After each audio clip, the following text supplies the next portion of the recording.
Hello, I'm Senator Dick Durbin. Welcome to my Capitol Report, A Different View.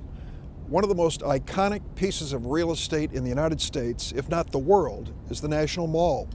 That stretch of property that runs from our Capitol, up on Capitol Hill, all the way down past the Washington Monument, down to the Lincoln Memorial, and beyond. That piece of real estate has a rich history. Over the years, it has changed. Originally, it was a swamp, and people couldn't figure out if it had any value except to attract mosquitoes. And then it was changed over the years. At one point, it became a railroad yard with railroad tracks crossing by. During the Civil War, troops used to go out and exercise in this period.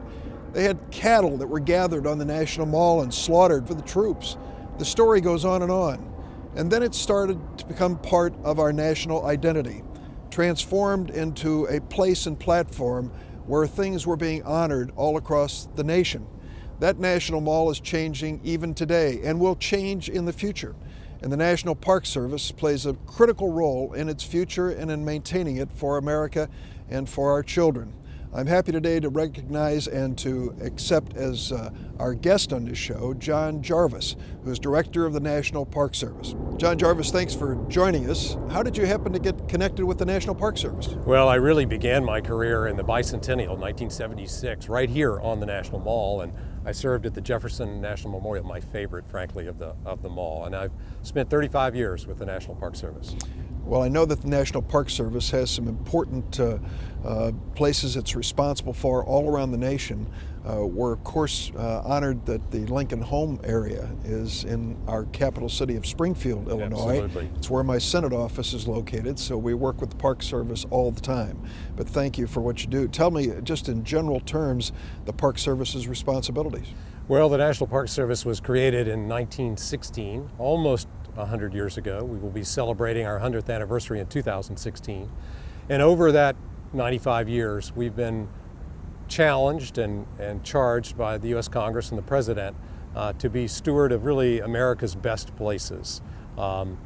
They range from the Grand Canyon and Yellowstone and Yosemite to the National Mall to places of our most important events in American history, whether it's the Civil War, the Revolutionary War, Independence Hall, the Statue of Liberty. The National Park Service is proud to take care of those places and invite the American people to come and enjoy them and learn about what it means to be an American. So tell us a little bit about this National Mall and what is the history of it and where it's headed.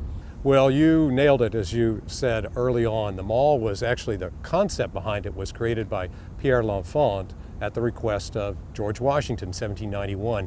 Basically, his idea was this grand open space, sort of evocative of the grand spaces of America in the West. But you know, we were still pretty much of an agrarian society at the time, so we sort of had a utilitarian use of the mall. It was used for cattle grazing and farms and public markets and the like. And also, you know, we weren't in great economic status in those days as well. So pretty much up through the Civil War, it was kind of a site of neglect. Really, the mall you see today is the product of the work of Senator Mcmillan. 1901, put together a commission of really the top architects and landscape architects in the country at the time.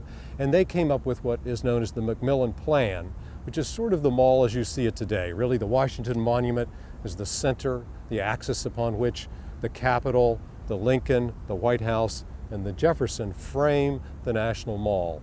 And it is a site of great power. It's the place that presidents come from around the world. It's the place of First Amendment activities. It's the place where Dr. King delivered the I Have a Dream speech, or Marian Anderson sang from the steps of the Lincoln Memorial. And it's a place that we remember the great heroes of this country. Well, the thing that's interesting about the mall is how it is constantly evolving. Just in the time that I have been in Washington as a student, as a congressman, and a senator, I think about 1976 when the annex was added to the National Gallery. Right. The Air and Space Museum, which may be one of the most popular sites on the mall. I think of the most recent things that have been added to it, the museum in tribute to Native Americans, Yes. the World War II Right. Memorial, Right. FDR, Right. Korean Memorial, Yes. and of course the Vietnam Memorial, which is one of the most touching and places on the mall itself. And now the most recent addition to the mall is this magnificent tribute to Dr. Martin Luther King. Well, the most recent memorial that we have added to the National Mall is here in this extraordinary memorial to Dr. Martin Luther King Jr. It was really conceived by his fraternity, Alpha Phi Alpha, in 1984. Then President Clinton tasked and asked Congress to authorize its construction and design. What strikes me as interesting, even fascinating about this, is that each one of these additions to the mall really has its own character. It isn't as if we're dealing with cookie-cutter models and just replacing the names at the base of the statue.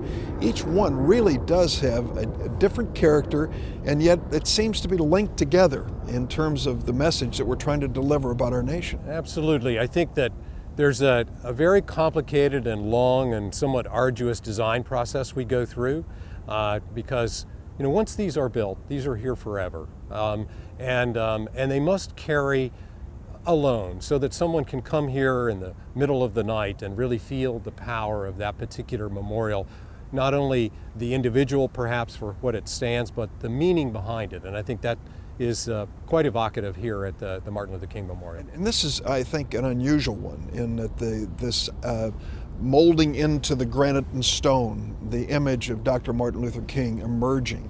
It is breathtaking when you first see it. And I think it's had a profound impact on those who visit. Can you tell me some of the reactions that you've heard from those who've been visiting? It's very interesting. It's been very popular, first of all. We've seen well over 100,000 visits since it was dedicated just in September. And I've seen tears, I've seen laughter, I've seen families just sit and stare and remember.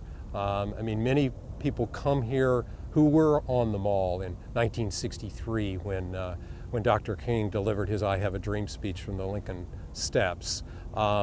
Many of them were children, now adults, and bringing their children here to talk about the legacy of Dr. King. And I think you're spot on, as well as about the design, this concept of the mountain of despair and the stone of hope, in that Dr. King emerged from that mountain of despair, which had been pervasive over the African American community in this, all minorities in many ways. And by bringing him forward and surrounding him with his quotes that really begin with his first public statements around the bus boycotts in Alabama, all the way up to 1968, 4 days before his assassination, when he spoke at the Washington Cathedral. So this mall is an organic entity, and it is constantly changing and evolving. And clearly there is a future and more change afoot. Tell us what you think we can look forward to in the near term. Well, on one hand, the mall is we consider it a completed work of art. So any change to it, we have to be very careful in consideration. That's why it takes sometimes a decade or more to actually go through the design process and development. But there are new memorials and new museums in play and in planning. Probably the one that is closest to execution is Eisenhower, which will be down at that end of the mall at Maryland Avenue Southwest, and obviously a great president and a great story. There are several museums in play. The one that is coming on with the Smithsonian will be the National Museum to the African American History, and then also in the queue is the planning for the American Latino History Museum as well, also part of the Smithsonian. John Jarvis, thanks for your work with the National Park Service, and thanks for your stewardship of our National Mall. Thank you, sir. Thanks.